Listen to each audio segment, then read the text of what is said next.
నమస్తే. Welcome to పొలిటిన్ media. Bhakti Bhaskara ఛానల్‌కి స్వాగతం. ప్రస్తుతం మనతో ఉన్నారు ప్రముఖ ఆధ్యాత్మికవేత్త, ఐకాన్ ఆస్ట్రాలజర్ గట్టుపల్లి సురేష్ బాబు గారున్నారు. మరి గురువుగారితో మాట్లాడి మనకున్న సందేహాల గురించి అడిగి తెలుసుకుందాం. నమస్కారం గురుగారు. జై శ్రీమన్నారాయణ. గురుగారు, ఇప్పుడు 12 రాశుల వారికి చూసుకున్నట్లయితే, ఆ రాశుల వారికి మొత్తం నరదిష్టి అనేది ఉందండి. అది కామన్‌గా అయితే. అయితే ఇప్పుడు కొన్ని రాశుల గురించి మనం మాట్లాడుకుందాం. అందులో ముఖ్యంగా తులా రాశి వారికండి. నరదిష్టి ఎక్కువగా ఉండి, అనుకున్న పనులు అవ్వకపోవడం కానీ, వాళ్ళ మనస్తత్వం అనుకోవచ్చు, అసలు ఎలా ఉంటుందంటారు? నరదిష్టి ద్వాదశ రాశుల్లో ఒకటి రెండో తులరాశి. తులరాశి వారికి నరదిష్టి. నరదిష్టి అనేది అసలు ఎందుకొస్తుంది? నరదిష్టి రావడానికి గల కారణాలు ఏంటి? అంటే పుట్టిన దగ్గర నుంచి బయటికి రాకుండా ఇంట్లో ఉంటే నరదిష్టి రాదు. రాదంటారు. రాదు. ఖచ్చితంగా రాదు. ఏ రాశి వారికైనా నరదిష్టి అనేది సహజంగా వస్తూ ఉంటుంది. ముఖ్యంగా రాసులు అనేది పక్కన పెట్టేస్తే ప్రతి మనిషికి కూడా నరదిష్టి అనేది ఉంటుంది. ఇప్పుడు మీరు కొత్త శారీ కట్టుకున్నారు. ఆ శారీ మీకు అంతా బాగుందనుకోండి. ఆ కళ్ళలో ఎదురుటి కళ్ళలో పడిపోతూ ఉంటది. పడిపోయేసి ఓకే. శారీ బాగుంది. శారీ కట్టుకున్న అమ్మాయి బాగుంది. ఇంక మనకేమైద్దంటే ఆ నోట్లో మనసులో అనుకుంటా ఉంటారు కదా! ఇక మనకు నరదిష్టి ఏర్పడిపోద్ది. కొత్త షర్ట్ ఏసుకున్నారు. ఈ షర్ట్ మీకు ఈ కలర్ చాలా బాగుంది. ఇలాంటి సింపుల్‌గా అంటే వాళ్ళ మనసు మైండ్ సరిగా ఉంది, బాగుంది అన్నారంటే ఓకే. లేదు మనసులో మైండ్‌లో వేరేలాగా ఉంది, వారు బాగుంది అంటున్నారంటే ఇది మనకి కొట్టేస్తదనమాట. సాయంత్రానికి ఏమైద్దంటే అనేజ్ అయిపోద్ది. అలాంటోళ్ళు ఇద్దరు ముగ్గురు చెప్పారంటే ఇంకా అంతే. నీరసం వచ్చేస్తుంది మనకి. ఇది కామన్‌గా ఉండేది నరదిష్టి. ఇకపోతే ఎవరైనా ఎదుగుతున్నారు, లైఫ్‌లో ముందుకెళ్తున్నారు. అయ్యో! మా పిల్లలు ఉన్నారండి చూడండి ఆ అబ్బాయి ఎంత జాబ్ చేసి సంపాదిస్తున్నారు, విదేశాల్లో ఉండిపోయినాడట. మన నోరు ఒకటి ఉంటది కదా! ఇదేమైద్దంటే లోపల చెడు ఉద్దేశం అనుకుంటా ఉంటది. బయటకి మాత్రం మంచిగా నవ్వుతూ ఉంటారు. దీనివలన ఎక్కువ నరదిష్టి అనేది మనకి తగులుతూ ఉంటుంది. బయట ఒకటి. ఇకపోతే ఏంటంటే ఎవరైనా సరే ముందుకు వెళ్తూ ఉంటారు కదా! ఒక రంగంలో స్థానించి ముందుకెళ్తూ ఉంటారు. ఎగ్జామ్స్‌లో ముందుకెళ్తూ ఉంటారు. Government jobs, central government jobs వస్తూ ఉంటాయి. ఎదుటివారు ఓర్చులేక ఉంటదనమాట. ఇక నలుగురు ఫ్రెండ్స్ ఉంటారు. ఈ ఫ్రెండ్స్ అందరూ ఏం చేస్తుంటారంటే ఒకడిని అందరూ పిలుస్తున్నారనుకోండి. రవి ఉన్నాడనుకోండి. రవి అనే వ్యక్తిని ఎక్కువ మంది ప్రేమిస్తూ ఉంటారు, ఇష్టపడుతూ ఉంటారు, తన్నే ఆరాధిస్తూ ఉంటారు. ఏదైనా పని ఉంటే వాళ్ళకే అడుగుతుంటారు. ఈ పక్కన ముగ్గురు కూడా ఏందంటే రవికి మేము అందరం కలిసే ఉంటాం. అతనికి ఎందుకు ఇంత ఇంపార్టెన్స్ ఇస్తున్నారు? అతని దగ్గర ఏముంది అంటే తన మంచితనం ఉంటుంది. వీరందరూ కూడా తన అనుచరులుగా తిరుగుతూ ఉంటారు. ఈ ముగ్గురు కూడా ఏందంటే వ్యసనం వాడి మీద.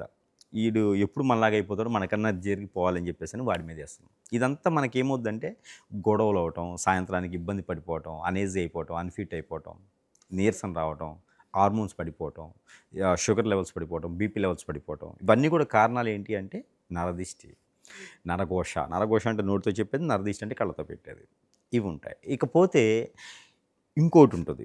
అదేమిటంటే గనక ఈ నరదిష్టి, నరఘోష పెరిగిందనుకోండి. ఇప్పుడు మీకు ఒక వారం రోజులు ఇట్లా చూసారు. నెల రోజులు చూసారు. ఓ సంవత్సరం పాటు చూసారు. మీకేం పట్టించుకోరు. మొండిగా, మూర్ఖంగా ఎళ్ళిపోతూ ఉంటారు. అయన్నీ ఉండవులే కొంతమంది అనుకుంటూనే ఉంటారు. పట్టించుకోరు. అవన్నీ ఏమి ఉండవు అనుకుంటూ ఉంటారనుకుంటారు. అనుకోకపోయినా కూడా ఈ నరదిష్టి ప్రభావితం మనిషి మీద ఎంత ఉంటదంటే ప్రతిరోజు పట్టించుకోలేదనుకోండి. అది మనలో పెరిగి, పెరిగి, పెరిగి obesity, acidity, gas trouble, muscles pain, blood circulation ఆగిపోవటం ఇలాంటివి అవుతూ ఉంటాయి. ఇవన్నీ కూడా ఆరోగ్య సమస్యలు అనుకుంటారు. కానీ నరదిష్టి వల్లనే ఇవన్నీ ప్రారంభమవుతాయి. ముఖ్యంగా తులారాశి. ఈ తులారాశి వారికి నరదిష్టి ఎక్కడ వస్తదంటే ఈ తులారాశికి అధిపతి శుక్రుడు. శుక్రుడు ఏం చేస్తాడంటే అందరిని ఆకర్షించుంటాడు. శుక్రుడు చేసే పని ఏంటంటే మీరేదైనా వ్యాపారం పెట్టారనుకోండి ఆకర్షణ చేస్తారు. మీరేదైనా రంగంలో ఉన్నారనుకోండి రిసెప్షనిస్ట్ గానో, లేకపోతే ఫ్యాషన్ డిజైనర్ గానో, లేకపోతే సెలబ్రిటీ గానో ఇంకోలా ఉన్నారనుకోండి. మీరు జనాన్ని ఆకర్షించేస్తుంటారు. మిమ్మల్ని చూడగానే అందరికీ ఆనందం కలుగుతది, ఆప్యాయత కలుగుతది, ప్రేమ కలుగుతది, ఇష్టం కలుగుతది. ఇవన్నీ కూడా మన ఫేస్ అట్రాక్షన్ అనమాట. ఈ శుక్రుడు ఏం చేస్తాడంటే ఫేస్ అట్రాక్ట్ చేస్తాడు. అలాంటి శుక్రుడికి అధిపతి అయినటువంటిది రాశి తులారాశి. తులారాశికి అధిపతి శుక్రుడు.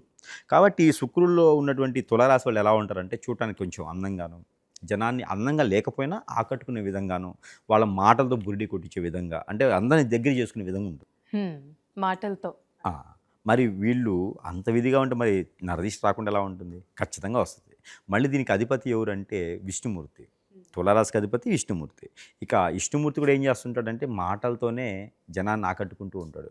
పనే కదా నేను చేస్తారా అంటాడు. అందరిని అలా కూర్చోబెట్టుకుంటాడనమాట. ఆయనకిష్టం. జనం అంటే ఆయనకి చాలా ఇష్టం అనమాట. అందరూ తీసుకొచ్చి ఒక్కొక్క దగ్గర కూర్చోవాలి. కూర్చొని ఆయన గురించి మాట్లాడుకుంటూ ఉండాలి. అది విష్ణుమూర్తి చేసేటువంటి మాయ అంటారు. విష్ణు మాయ అంటారు అదే. నేను పని చేస్తా. నువ్వు కూర్చొని నువ్వేం చేయాలంటే పాటలు పాడు. నువ్వేం చేయాలి అంటే నా పని చూడు. నన్ను పొగుడు. చేస్తేనే ఇది ఉంటదనమాట జనానికి. అప్పుడు ఆకట్టుకునే తత్వం అనమాట. దాని ద్వారా ఏమైతది? నరదిష్టి ఏర్పడుతుంది.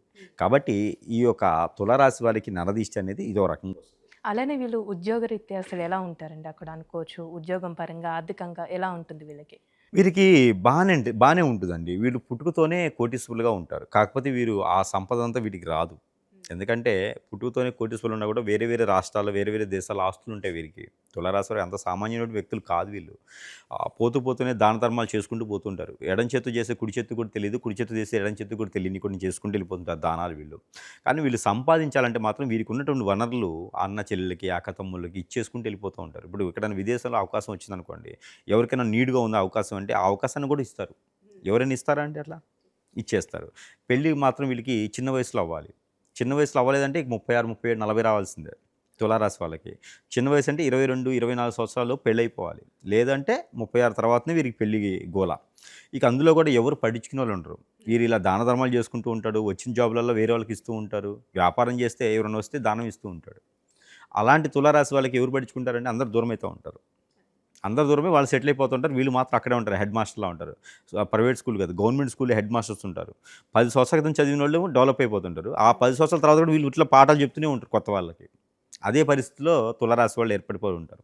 వీరికి మంచి అదృష్టం ఏంటంటే, పుట్టుకతో అదృష్టం ఒకటైతే వీళ్ళు కోటీశ్వరులుగా ఉంటారు. రెండోదైతే తల్లిదండ్రుల యొక్క దీవెన, ఆరాధన ఎక్కువగా ఉంటుంది వీరికి. కుటుంబం సంబంధించినటువంటి బాధ్యత వీరు ఎక్కువగా తీసుకుంటూ ఉంటారు. అలాంటి వాళ్ళకి నరదిష్టి మరి ఎక్కువగానే ఉంటుంది కదా! వీళ్ళ వివాహ బంధం గూడా ఎలా ఉండొచ్చండి? వివాహ బంధం వీరికొచ్చినప్పటికైతే గనక, చిన్న వయసులో పెళ్ళిళ్ళయ్యే పరిస్థితి అయితే గనక, ఉమ్మడి కుటుంబం నుంచి అంటే వారి యొక్క అత్తగారి కూతురా, లేకపోతే అత్తగారి కొడుకా, మామగారి కూతురా, మామగారి కొడుకా, ఇలా చాలా దగ్గర సంబంధాలు కుదుర్చుకునేలాగైతే చాలా అవకాశాలుంటాయి. అది కాదు, కూడదంటే మాత్రం ఇంక బయట సంబంధాలు. ఇకపోతే తులారాశి వారికి ఆ సమయంలో పెళ్ళవ్వకపోతే గనక, ఖచ్చితంగా ఎవరో ఒకళ్ళకి రెండో సంబంధం అయ్యుంటుంది.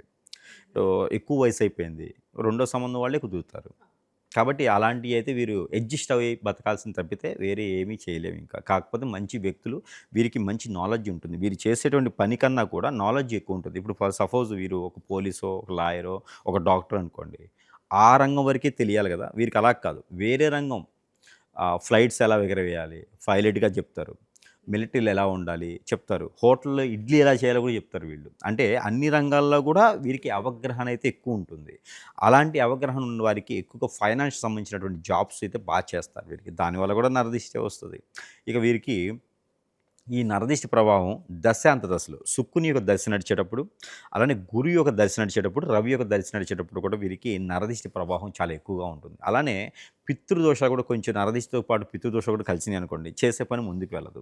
ఎక్కడ చేసిందో అక్కడే ఉంటుంది, అష్టదిబ్బందన అయిపోతుంది. ఇంకా కూడా వీరి మీద చెడు క్రియలు కూడా చేయించే అవకాశాలు ఎక్కువగా ఉంటాయి. ఎందుకంటే తులారాశి కదా, చూడటానికి చాలా అందంగా ఉంటారు. వీరిని ఎందుకు లవ్ చేయాలి, వీరిని ఎందుకు ప్రేమించాలి, వీరిని ఎందుకు ఇష్టపడాలని చెప్పేసి ఎదుటివారు ఫ్రెండ్స్ కావచ్చు, కొలీగ్స్ కావచ్చు, మనకి శ్రేయోభిలాషులు కావచ్చు, బంధుమిత్రులు కావచ్చు, ఎవరైనా సరే వీరి మీద ఎదగకూడదని చెప్పేసి కట్టుదిడ్డంగా కట్లేస్తారు. అదొక క్రియ అయితే కనుక వీరికి శని మహర్దశ కానీ, శని యొక్క అంతర్దశ కానీ, బుధుని దశ కానీ, బుధుని మహర్దశ కానీ నడిచేటప్పుడు కూడా వీరికి నరదిష్టి ప్రవాహం ఎక్కువగా ఉంటుంది మళ్ళీను. ఇవన్నీ కూడా జీవితంలో ముందుకెళ్ళలేని పరిస్థితి ఉంటది. ఇకపోతే వీరు నిలబడాలి, బాగుండాలి అనుకుంటే ఏదైనా గోల్డ్, సిల్వర్ లాంటి వ్యాపారాల్లో గానీ, లేకపోతే ఇన్వెస్ట్‌మెంట్ బ్యాంకింగ్ సెక్టార్‌లో కానీ, ఇన్వెస్ట్‌మెంట్ చేసుకునే వ్యాపారాలు అంటే ఆన్‌లైన్ బిజినెసెస్ అంటే బెట్టింగ్‌లు కాకుండా షేర్స్, మ్యూచువల్స్ వాటిల్లో ఇన్వెస్ట్ చేసుకుంటే ఉంటే వీరికి కొంచెం నెమ్మదిగా బానే ఉంటుంది. ఇక నరదిష్టి పోవాలి అనుకుంటే గనక వీరు నల్ల మినుములు, నల్ల నువ్వులు అవి ఒక పావు కిలో, ఒక పావు కిలో. అలానే నల్ల మినుములు, నల్ల నువ్వులతో పాటు పచ్చ పెసలు ఒక పావు కిలో తీసుకోవాలి. అలానే శుక్రుడు కాబట్టి ఇక్కడ అధిపతి శుక్రుడు ఉన్నాడు. కాబట్టి వీరు గోధుమలతో పాటు కాజు కూడా తీసుకోవాలి. ఒక పావు కిలో, పావు కిలో క్యాషూ నట్. అలానే నవధాన్యాలు ఒక పావు కిలో మొత్తం కూడా తీసుకొని నవగ్రహాల మీద అభిషేకం చేసుకుంటూ ఉండాలి. నువ్వుల నూనెతో శనీశ్వరుడు ముందు దీపారాధన చేస్తూ ఉండాలి. ఎక్కువగా వీరు శుక్రగ్రహానికి, శని గ్రహానికి దానం చేస్తూ ఉండాలి. అంటే నల్ల మినుములు, నల్ల నువ్వులు, అలానే కాజు ఇవి కూడా ఎప్పుడు వీరు దానం చేస్తూ ఉండాలి.